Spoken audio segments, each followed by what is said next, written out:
जो राष्ट्रीय कार्यालय है, तो यहाँ कार्यालय है राष्ट्रीय अध्यक्ष जी के पास है, वही।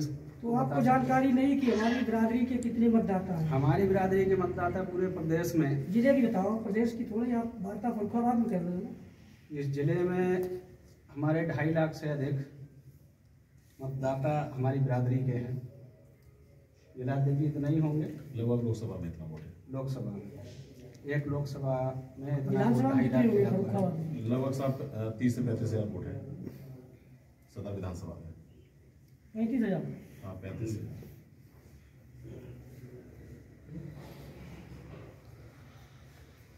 किन मुद्दों को लेकर आप यहाँ पर उतरे हैं चुनाव मैदान में? क्या मुद्दा है आपका? सर, पार्टी का जो एजेंडा है हम लोगों का, हम उसी पे लेके उतरे हैं। क्योंकि समान शिक्षा, इस देश के अंदर जो दोहरी शिक्षा मापदंड चलता है, तो बड़े पैसे वालों के लिए अलग शिक्षा का प्रावधान है और गरीब बच्चों के लिए अलग प्रावधान है। हम लोग चाहते हैं कि इस देश के अंदर एक ही एजेंडा, एक ही शिक्षा नीति हो और वह समान शिक्षा नीति हो।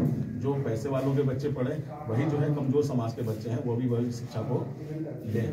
इससे समाज में समानता आएगी और समता मूल्य समाज की स्थापना होगी।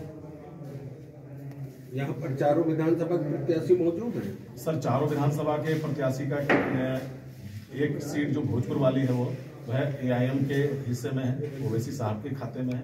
वहाँ पे ताली भाई हैं हमारे, जलाली के हैं, वह उस विधानसभा से प्रत्याशी हैं।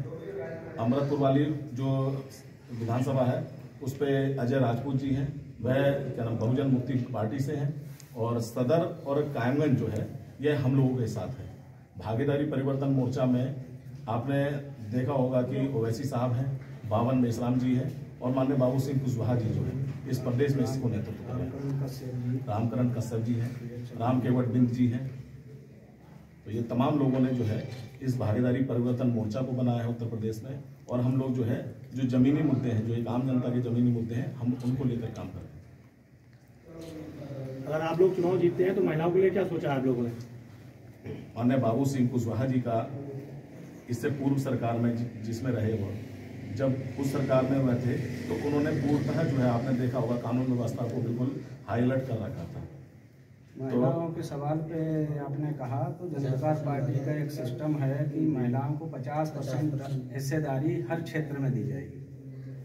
और चुनाव में भी जनता पार्टी ने अधिकतर सीटों पर महिलाओं को उम्मीदवार बनाया।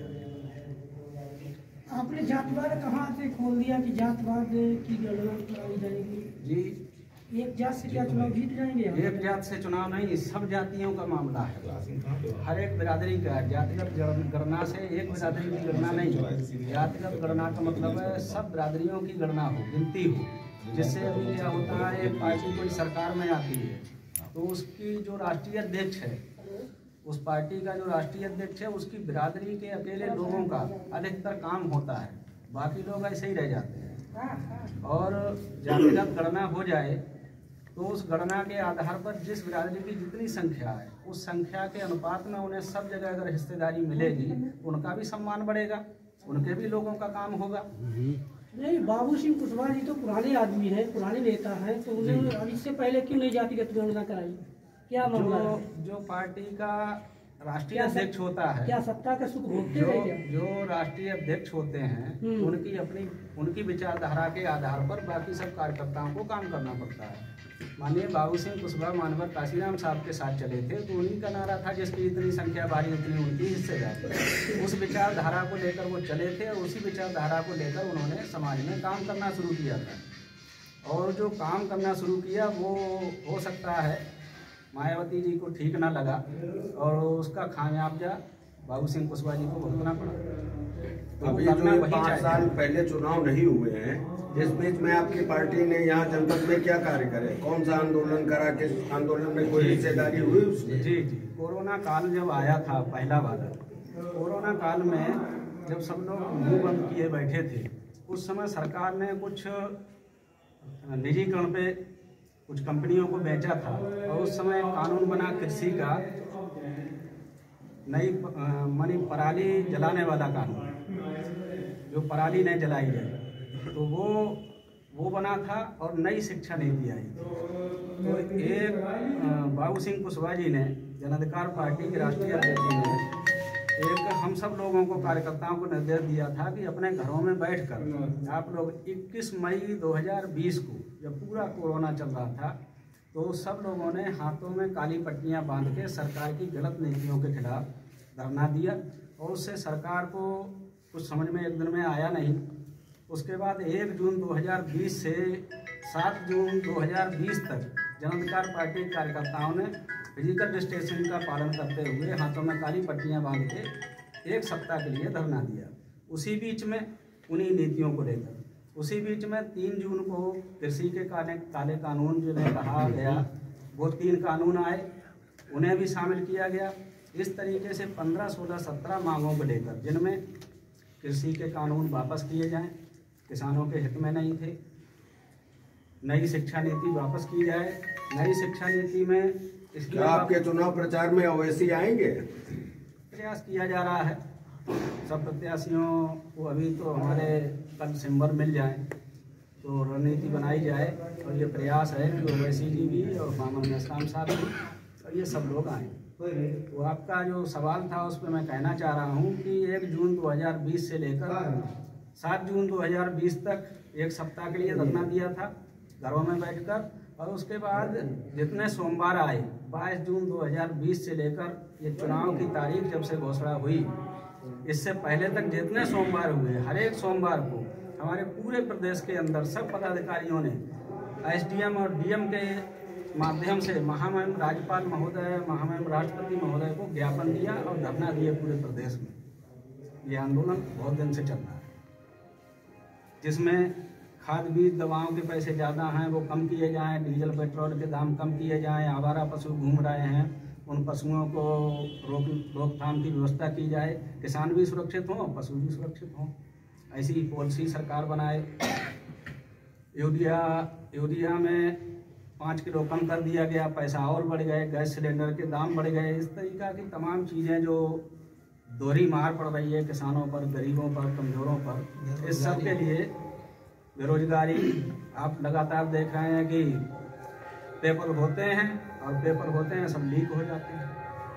कोई पेपर अभी तक सफल नहीं हुआ इस पूरी सरकार में। तो जैसी भाजपा की सरकार में अगर गलत नीतियां हुई तो ऐसा नहीं है कि सपा की सरकार में न हुई। सपा भी कम नहीं है। सपा की सरकार में भी बहुत गुंडागर्दी हुई, तमाम रेप बलात्कार हुए, हत्याएं हुई, आगजनी हुई। सपा की सरकार में भी हुई और भाजपा की सरकार में भी हुई। तो दोनों में हुई, दोनों एक जैसी। पीछे की सरकारें भी बढ़िया रही होती तो नई सरकारों को जनता ने नहीं चुना होता। तो इसलिए ये तीसरा मोर्चा बना है और जनता से अपील है कि जनता को बदलाव बहुत जरूरी है। जब तक बदलाव जनता नहीं करेगी तब तक उनका काम बढ़िया से नहीं होगा।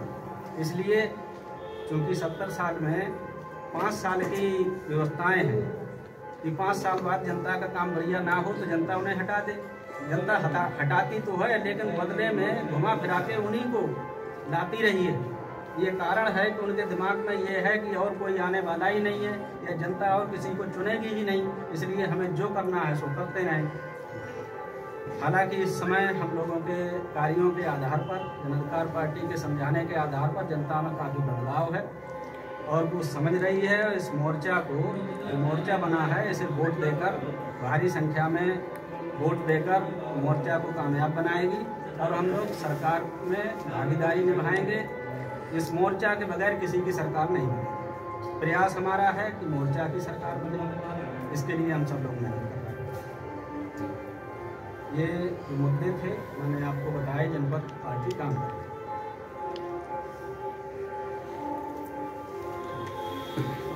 महादल के बारे में बता देंगे थोड़ा, 1 मिनट और मीडिया बंधु आप लोगों से मैं कहना चाहता हूँ। कुछ महादल के कार्यकर्ता थे, हालांकि महादल अभी अब बचा नहीं है। महादल तब होता जब वो अपने सीट से, मतलब अपने सिंबल से कोई भी कैंडिडेट पूरे प्रदेश में कहीं उतारते तो उन्हें जो भी सीटें हैं उनकी जो भी वो लड़ रहे हैं महादल के लोग, वो समाजवादी पार्टी के सिंबल पे लड़ रहे हैं। तो ये नहीं कहा जा सकता कि वो महादल का कुछ है तो समाजवादी पार्टी का है। जैसे अभी कोई नेताजी दूसरी किसी पार्टी में थे, बीजेपी में, आज वो समाजवादी पार्टी में हैं तो वो बीजेपी के नहीं कहे जाएंगे, वो समाजवादी पार्टी के कहे जाएंगे। तो इसलिए इस चीज़ से आहत होकर कुछ महानदल के कार्यकर्ता हैं फर्रुखाबाद में, जो ये लिस्ट बनाई गई है, ये कार्यकर्ता जन अधिकार पार्टी ज्वाइन कर रहे हैं। कुछ यहाँ हैं भी और कुछ लोग अभी आ रहे हैं। थोड़ा आपके कायमगंज की तरफ बरसात हो रही है, आधे में फर्रुखाबाद में बरसात हो रही है, आधे में धूप है, तो अभी कुछ लोग पहुँच रहे हैं। तो ये लिस्ट है, इसमें कुछ नाम है, मैं आपको बता दे रहा हूँ। इसकी कापी दे दूँगा। ये कापी देते हैं आपको, अभी दे देते हैं कापी। राजीव कुमार साक्य जी हैं, एक विमल कुमार साक्य जी हैं, अखिलेश कुमार साक्य जी हैं, पुष्पेंद्र साक्य जी हैं, आकाश साक्य जी हैं, मनोहर साक्य हैं, बीके साक्य हैं, अनिरुद्ध साक्य हैं, श्यामपाल साक्य हैं, अनिल साक्य हैं, प्रताप साक्य हैं, रामेश्वर साक्य हैं, लखन साक्य हैं, दीपक साक्य हैं, जितिन साक्य हैं, रघुनंदन माथुर साहब हैं, नरेंद्र साक्य हैं। इनमें से ये जो लोग हैं, इनमें से आधे से ज़्यादा लोग ऐसे हैं जो फुल टाइम राजनीति करते थे महानदल में, गांव-गांव जाकर पढ़ाते थे। लेकिन अब वो उन्होंने पढ़ाया था ये कि साहब हम पार्टी बना रहे हैं, महानदल के राष्ट्रीय अध्यक्ष को मुख्यमंत्री बनाएंगे। अब महानदल के राष्ट्रीय अध्यक्ष किसी और को मुख्यमंत्री बनाने के लिए काम कर रहे हैं, तो इस बात से आहत होकर वो लोग उस पार्टी को छोड़ के जन अधिकार पार्टी को ज्वाइन किए हैं, ज्वाइन कर रहे हैं। आज वो लोग अभी ज्वाइन कर लेंगे। महानदल का जनाधार घट रहा है फर्रुखाबाद में। लोग महानदल बचा ही नहीं तो जनाधार तो वैसे ही खत्म हो गया। घटने का तो मतलब ही नहीं रहा, वो तो पूरा खत्म ही हो गया। उनका बचा क्या? जिस भाई पार्टी वो से तो समाजवादी पार्टी में आ गए। महानदल का नेता जिस पार्टी से लड़ने की दावेदारी कर रहे हैं, उन्हीं के पार्टी के संगठन जो है उनके विरोध में है। इसकी जगह सूची महानदल का अनुपात कहीं ना कहीं तो कम होगा। ये तो आप लोगों से बेहतर कौन बता सकते हैं? जब उनका कोई सिंबल होता है, कोई चीज होती, तो वो जो है उनकी अपनी बात होती है। आज उनकी अपनी बात नहीं रही, तो समाजवादी पार्टी हो गई। और उन्होंने तो कहा भी था नहीं, भाजी जाती जब साख के लड़ रही है, तुझे क्या सपा की है कि महानदल की है? भाजी ये सपा की कैंडिडेट पता भाजी की टिकट महानदल से मिला? नहीं, सपा से मिला है। साइकिल चुनाव निशान रहेगा उनका। गठबंधन है ना उनका। महानदल का मतलब साइकिल से लड़ेगी। महानदल का संबल नहीं है ना, ऐसा थोड़ा ही होता है। ऐसा नहीं होता। कोई भी पार्टी लड़ेगी उसका कोई निर्दलीय जिसका संबल पक्का नहीं है। जमा हो चुका। हेलो भैया, तुमने कह दी जमा हो चुकी आईडी तुमने उठा के ले हाँ, चाबी तो हम समझे अलग है। हम लोग तुम्हारे संग है, चाबी तो हम लोग तुम्हारे संग है। भैया महानदल का सिंबल कोई पक्का